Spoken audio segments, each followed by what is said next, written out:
দেখুন, সম্পর্কের মধ্যে যদি রাহুর প্রভাব থাকে না, তাহলে নিশ্চিতভাবে সেই সম্পর্ক ভেঙে যায়, নষ্ট হয়ে যায়।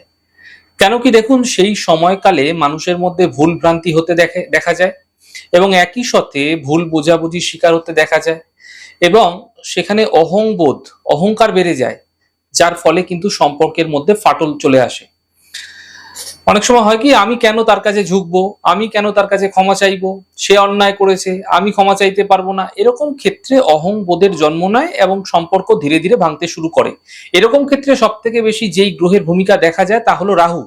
জন্মকুষ্ঠিতে অগ্নিতত্ত্বের মাত্রা অত্যন্ত বেশি থাকলে সেই মানুষের কথাবার্তার মধ্যে কোনো কন্ট্রোল থাকে না, তাই সম্পর্কের ক্ষেত্রে অত্যন্ত গুরুত্বপূর্ণ ভূমিকা থাকে রাহুর।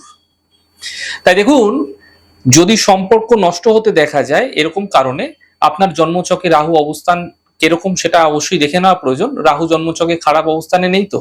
দেখুন, যদি খারাপ অবস্থানে রয়েছে তাহলে বুদ্ধি নাশ পেতে পারে, সুবুদ্ধি কাজ করতে চাইবে না, চিন্তা ভাবনার মধ্যে ক্ষমতা লোপ পেতে থাকবে।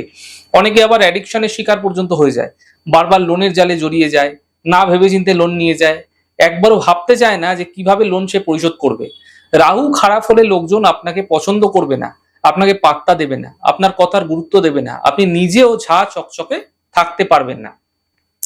রাহুর কারণে আপনি যে কোনো সম্পর্কের অবনতি যদি দেখতে পাচ্ছেন এবং সেই সম্পর্ককে আপনি ঠিক রাখতে চাইছেন, যে কোনো ধরনের সম্পর্কই হতে পারে, তা রাহুর কারণে হলে এমন ক্ষেত্রে প্রত্যেকদিন সকালবেলা সূর্য উদয়ের যে সময়কাল, সেই সময়কাল থেকে 1 ঘন্টা সময়কালের মধ্যে আপনারা তামার পাত্রে জল নিয়ে ভগবান সূর্যদেবের উদ্দেশ্যে জল অর্ঘ্য দিন। যে কোনো শিব মন্দিরে শিবলিঙ্গে সাদা ফুল প্রত্যেকভাবে অর্পণ করুন এবং এরপরে আপনারা বিল্লপত্র সহযোগে জল অর্পণ করুন। কমপক্ষে 1 মালা সকাল সন্ধ্যে নমঃ শিবায় মন্ত্রের জপ করুন।